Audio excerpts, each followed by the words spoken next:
Boleh dapat Saya dah habaq balik dah. Tatkala Perintah Kawalan Pergerakan PKP ini rebut peluang ini untuk menjadi imam, wahai semua ketua keluarga. Demikian saranan pendakwah terkenal Ustaz Don Daniel Don Biyajid berhubung inisiatif yang perlu diambil oleh ketua keluarga untuk menghidupkan malam sepanjang Ramadan tidak lama lagi. Beliau berkata tertib untuk mendirikan solat sunat tarawih tidak sukar, malah semua ketua keluarga boleh mengambil peluang berkenaan. Ikuti wawancara wartawan Harian Metro bersama Ustaz Don Daniel berhubung solat sunat tarawih di rumah. Okey, pertama sekali, memang ada di dalam hadis baginda Nabi sallallahu alaihi wa ala alihi wa baraka wasallam, Nabi bersembahyang tarawih 3 hari yang pertama di masjid. Kemudian Nabi semayang di rumah. Dengar elok-elok dulu. Hadis ini walaupun tujuannya nak bagi tahu kata semayang tarawih itu adalah sunat kok mana pun, tapi nak tunjuk kata perbuatan Nabi semayang di rumah. Maka kita mengharapkan proses kita kali ini nak semayang di rumah dapatlah sikit sebanyak jadi seperti Rasulullah dan keluarga Rasulullah bersembahyang di rumah secara berjemaah. Maka di dalam ruang yang ada dengan Harian Metro hari ini, saya susunkan beberapa guideline supaya mudah dengan step by step. Sembahyang tarawih mestilah dilakukan selepas sembahyang fardu Isyak. Okey, kenapa saya pesan benda macam ni? Sebab nanti kita nak buka puasa di rumah. Menjadi kebiasaan kita bila kita buka puasa, kan orang azan, Allahu Akbar, Allahu Akbar, kita buka puasa. Bila kita buka puasa, saat lagi belakang sikit dah nak dekat Isyak tu baru kita nak sembahyang maghrib. Betul tak? Kita ada balun. Baru kita nak sembahyang maghrib. Kan? Lepas tu tak masuk Isyak. Kita tak sembahyang Isyak lagi. Dah tahu apa ayah kita dah siap dah dia nak sembahyang Isyak. Dia sembahyang Isyak dulu ayah kita. Dia habis sembahyang Isyak, kemudian dia nak sembahyang tarawih. Kita yang tak sembahyang Isyak lagi, kita tak boleh sembahyang tarawih. Kita kena sembahyang Isyak terlebih dahulu. So kita ulang sekali lagi, sembahyang tarawih adalah sembahyang sunat, tetapi sunat yang sangat-sangat dituntut dalam agama. Okey. Bila kita kata sembahyang sunat, maka kita tak bolehlah buat sembahyang ini macam sembahyang fardu. Sehingga kan ayah nak pergi tampak anak, ayah nak pergi tendang anak kalau anak tak sembahyang tarawih. Bukan kata-kata saya ini untuk menghalang daripada anak tu boleh tak mau sembahyang. Tidak. Tapi ingat balik poin yang pertama tadi, Tok Imam mesti kena ada belas kasih. Pertama, sembahyang tarawih 20 rakaat. Kenapa saya letak sembahyang tarawih 20 rakaat? Sebab nama tarawih itu sendiri. Tarawih ini maknanya rehat-rehat. Dia plural. Dia bukan singular. Dia kata jamak. Kata berganda. Tarawih maknanya rehat. Dia mesti lebih daripada 3 kali. Okey? Sebab kalau sekali kita panggil tarwihah.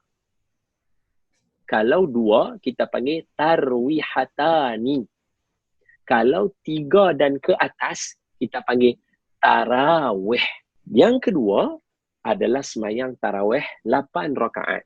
Maknanya kalau tak dapat buat 20, buatlah 8. Kurang daripada itu, seboleh-bolehnya jangan. Sebab apa? Kalau malam ni kita tak semayang tarawih, esok malam kita tak boleh dapat dah tarawih malam yang kita tertinggal. Boleh faham? Jadi, bagaimana kaedah nak membolehkan kita semayang tarawih 20 rakaat dan 8 rakaat? Bagi mereka yang hafaz Al-Quran, tak menjadi masalah untuk nak baca surah yang panjang dengan syarat. Mesti maklum kepada makmum bahawa kita nak baca dan dia panjang sedikit. Supaya makmum ketika semayang tidaklah menghilangkan keikhlasan dan kejujuran mereka ketika semayang. Contohnya Tok Imam, ayah kan hafal surah sajadah, contohlah. Tapi ayah tak mau sujud sejadah pun. Ayah tak mau sujud sejadah, dia nak baca muka surat yang pertama saja.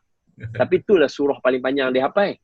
Maka dia kena bagi tahu dekat makmum, rakaat pertama dan kedua surah sajadah, tapi kita tak sujud sejadah. Kita hanya baca bagi ayat panjang saja. Jadi makmum pun alert. Oh, okey, 2 muka surat. So makmum ready. Boleh faham?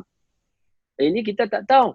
As-salatu sunnatan tarawih jami'atan rahimakumullah. Kita tak tahu apa, kita pun takbir dengan Tok Imam. Allahu Akbar, Tok Imam takbir. Allah Akbar. Alif lam mim apa baca alhamdulillah habis amin. Alif lam mim. Tanzilul kitab la raiba fihi min rabbil alamin. Nanti makmum akan kata, "Wuih, awak sujud sejadah pula ni. Lama ya. Tak mau sembahyang dah tarawih." Nampak tak? Jadi sifat belah Tok Imam tu mesti kena ada lagi sekali. Okey? Yang kedua, siapa yang menghafaz Al-Quran untuk keluarga secantik-cantiknya, buatlah sedikit-sedikit dan perlahan-lahan. Maknanya, tak usah baca ayat yang panjang. Kalau nak buat 20 rakaat, bacalah ayat pendek-pendek. Kalau nak buat 8 rakaat, panjangkan sedikit supaya dapat tempo dia sama macam 20 rakaat walaupun 8 rakaat. Menghafaz Al-Quran adalah kelebihan bagi orang yang sembahyang. Tak menghafal Al-Quran hanya sebahagian surah yang tertentu saja yang hafal, tak menjadi masalah untuk mengulang-ulang. Contohnya, ada satu hadis berkaitan dengan surah Qul Huwallahu Ahad. Ada seorang sahabat Nabi. Hadis ini saya dengar daripada guru kami, Syekh Nuruddin Marbu Al-Banjari. Ada seorang sahabat Nabi, selepas sembahyang, kerap kali membaca surah Qul Huwallahu Ahad. Cerita dia, seorang sahabat Nabi, semayang belakang seorang sahabat lagi. Ramailah, tapi menjadi habit kepada sahabat Nabi ini, bila mana selesai baca surah Fatihah, dia akan baca surah, kemudian lepas dia baca surah, dia akan baca Qul Huwallah. Saat lagi rakaat kedua pun macam tu. Dia baca surah Al-Fatihah, dia baca Alam Nashrah, lepas tu dia baca Qul Huwallah, baru dia rukuk. Maka dia ulang baca Qul Huwallah banyak kali, maka seorang sahabat pergi mengadu kepada kami. Bila pergi mengadu kepada Nabi SAW, maka Nabi panggil sahabat tadi. Nabi kata, apa yang menyebabkan kamu mengulang-ulang baca surah Qul Huwallah? Nampak? Maka kata lelaki itu, saya mengulang surah Qul Huwallah kerana saya dalam surah Qul Huwallah ada sifat Allah. Qul Huwallahu Ahad. Satu dah Allah, lepas tu ada Ahad. Allah lagi Samad. Lam yalid walam yulad.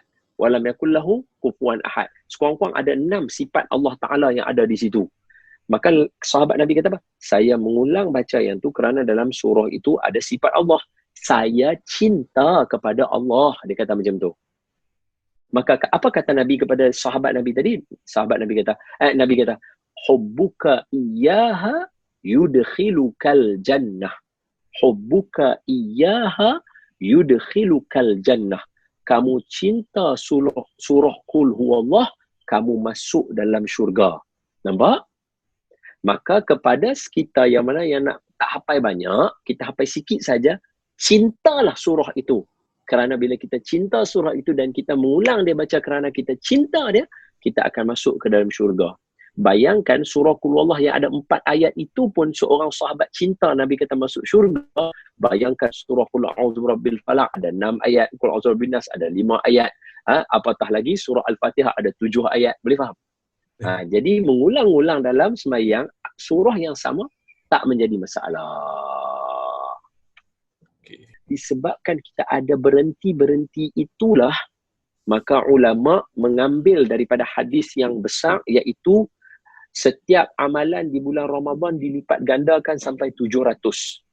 Tidak ada satu amalan yang boleh menandingi amalan selawat. Kenapa? Kerana selawat, macam mana kondisi keadaan kita pun, Allah Ta'ala akan terima selawat kita kepada Nabi. Sembahyang Isyak berjemaah. Habis salam sembahyang Isyak, boleh sembahyang sunat, digalakkan.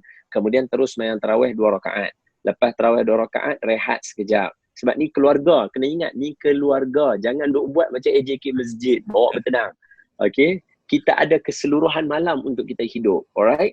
So, 2 rakaat. Surah panjang boleh, pendek boleh. Dan ulang surah. Sebab apa? Nabi kata, siapa yang cinta kepada satu surah, dia akan buat apa? Masuk syurga. Ya. Cinta kulullah masuk syurga. Okay? So, boleh. Lepas 2 rakaat bagi salam. Kemudian buat 2 rakaat bagi salam, kemudian baca doa. Ataupun 2 rakaat bagi salam, baca doa. 2 rakaat bagi salam, baca doa. Lagi banyak doa lah boleh baca. Lepas tu, buat 2 rakaat lagi, basic-basic ada 2 rakaat. Jadi kita sudah semayang 8 rakaat. Yang ni maknanya minimum semua orang sudah buat seperti mana amalan di Malaysia. Tapi digalakkan tambah lagi. Sebab apa? Kalau kita sembahyang ringan, kuliah dengan qul huwallah sahaja, maka rehat, tenang. Tambahan daripada saya, more ataupun ayak minuman sedialah di atas meja supaya siapa yang letih pergi minum. Tak lagi main balik sembahyang. Ingat, ni bukan masjid, ni rumah kita. Jadi mak dah sedia dah ayak merah, ayak tebu apa semua sedia siap-siap. Jadi bila bagi salam tu tengok ayak tebu tu semangat dia. Bagi salam belah sini tengok bubuk kacang, semangat dia. Jadi ketika ayah takbir Allahu Akbar nak sembahyang rakaat yang seterusnya, rakaat yang ke-12, anak dahaga boleh pergi minum. Tapi minum senyap-senyap, jangan berlabak, sedapnya. Jadi saya menasihatkan kepada kita semua selepas habis sembahyang tarawih dan juga witir. Lupa, witir 2 rakaat, 1 rakaat. Okey. Sebenarnya witir nak buat 3 pun boleh, tapi kita buat di Malaysia ni 3 dia macam sembahyang maghrib, tak ada tahiyat awal. Tapi kita di Malaysia buat 2, 1. Buat 2, 1. Lepas selesai sembahyang witir, maka dinasihatkan supaya membaca selawat dan bersalaman dengan ahli keluarga supaya mengeratkan hubungan selain daripada gugurnya semua dosa, sabit daripada hadis yang berada dalam kitab Ghayatul Matlub.